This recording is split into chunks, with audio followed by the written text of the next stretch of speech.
Hi, welcome back to Crypto News. On the channel, you will be keep updated on the latest and the most important news in the crypto market. So if you're into crypto and want to get the most from this market, don't forget to hit the subscribe button and also turn on the notification.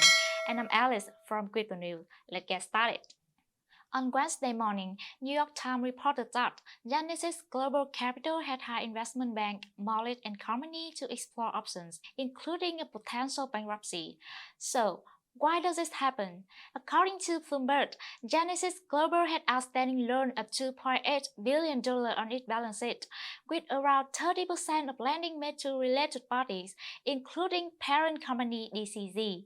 Previously, Genesis also had about $175 million in locked funds in its FTX checking account. This might be the reason leading to Genesis suspending redemption last week. Moreover, the financial trouble of Genesis might have begun for a while. According to CoinDesk, the brokerage might have lost hundreds of millions of dollars due to the failure of Three Arrows Capital several months ago. Then, what is Genesis doing to prevent itself from crashing? Early on Tuesday, it was confirmed that Genesis is struggling to raise emergency funds, although its target was forced to reduce from $1 billion to $500 million. Specifically, Bloomberg reported that Genesis had a meeting with Binance for a potential investment, but funding so far had failed to start. Genesis had also connected Apollo Global Management, but the private equity firm is unlikely to commit to a deal. Due to fundraising difficulties, Genesis had warned investors it may need to file for bankruptcy protection if it failed to raise fresh funding for its lending unit. And this was where the situation turned out negatively. Despite Genesis being on the verge of collapse, DCZ is unwilling to sell parts of its venture portfolio.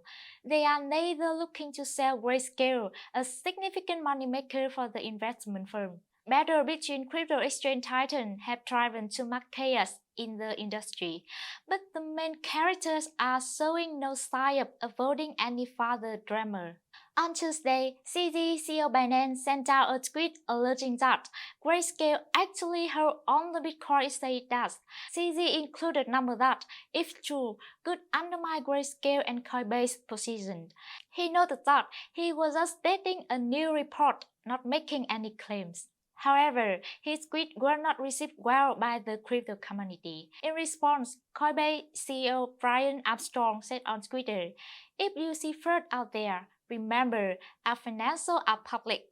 For those who may not understand, Coinbase is a registered public company, while Binance is a private company that doesn't disclose financial information.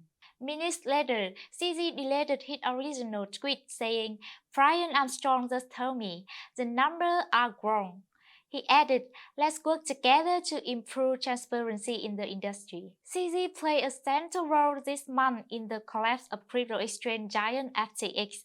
His announcement of selling FTT is considered one of the reasons leading to FTX collapse. While everyone is sure that FTX cannot avoid a predictable death, Justin Sun suggests that he is eyeing FTX assets. The controversial entrepreneur said that he was open to any kind of deal, adding that his team is evaluating FTX assets one by one. The representatives of Tron and the Huobi Exchange are currently in talk with FTX Group in the Bahamas, Sun added. One day before the embattled FTX exchange filed for bankruptcy, Tron agreed to set up a credit facility that could allow holders of TRX, BTT, and several other tokens to remove their holding from the platform. Sun also signaled his willingness to provide FTX with billions when some were seeking fresh funding for the exchange to avoid bankruptcy. However, the troubled company failed to secure a bailout, with investors refusing to put their money on the line. Here is a warning for you guys. Google Chrome extension is to steal cryptocurrency passwords. A Google Chrome browser extension named VenomSoftX is being deployed to steal cryptocurrency and clipboard contents as users browse the web. This Chrome extension is being installed by the ViberSoftX Widow malware. ViberSoftX was first reported on Twitter in 2020 and by Fortinet in the same year. It had undergone development since then and grown extensively throughout 2022. FTX is mostly spread via cracked software such as Adobe Illustrator, Corel Video Studio, Microsoft Office, and more, commonly distributed over torrents.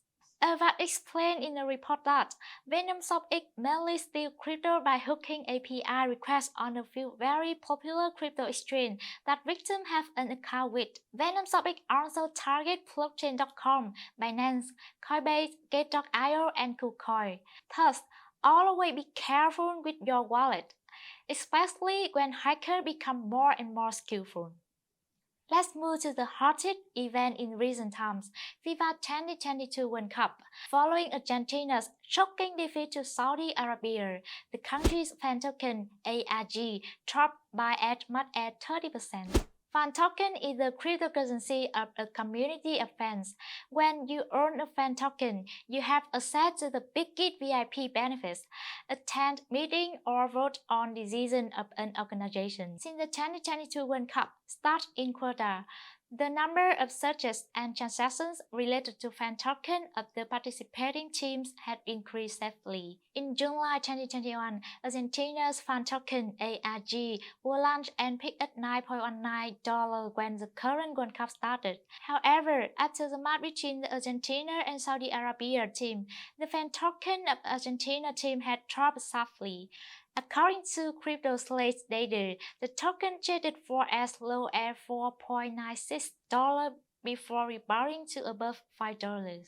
We can see that the football team's performance greatly impacts the value of its fan token. The 2022 World Cup is going to last until the end of December.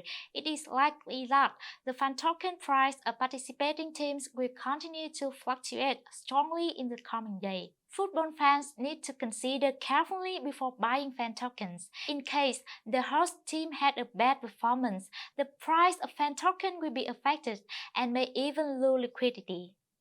Putting the sorrow of Argentina's fans aside, let's move on to the good news. Curve has released a white paper detailing its forthcoming stablecoin, CRVUSD. Curve Finance is a decentralized exchange optimized for low slippage swap between stablecoin, for example, USDT, USDC, or similar assets that pair to same value. Curve's stablecoin seems set to launch at a time when interest in stablecoin is on the rise. It sends the price of its CRV governance token increasing quickly. Although CRV had declined steadily over the past week, it jumped 50% after the white paper was released. This makes it to be the best performing crypto token over the preceding 24 hours. Regarding the Curve new stablecoin, the white paper states that users will be able to mint the stablecoin by depositing other crypto assets as collateral. The stablecoin will also use a novel lending liquidating AMM algorithm or lemma to protect borrowers whose collateral drops below the liquidation price. Overall stablecoin market capitalization had dropped this year when market-leading Tether dropped more than 20%. Still, many big players in the space are giving great attention to stablecoin. For example, lending protocol F had its own dollar-pegged stablecoin GSO in the works. Binance recently delisted several competing stablecoins, converting user balance in those to its own BUSD stablecoin. So, when CRVUSD is launched, it will definitely attract great attention from the community.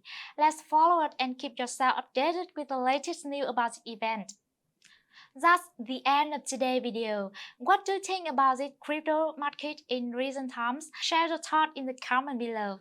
And if you enjoy it, you know what to do. Hit thumbs up button, subscribe, and also turn on the notification.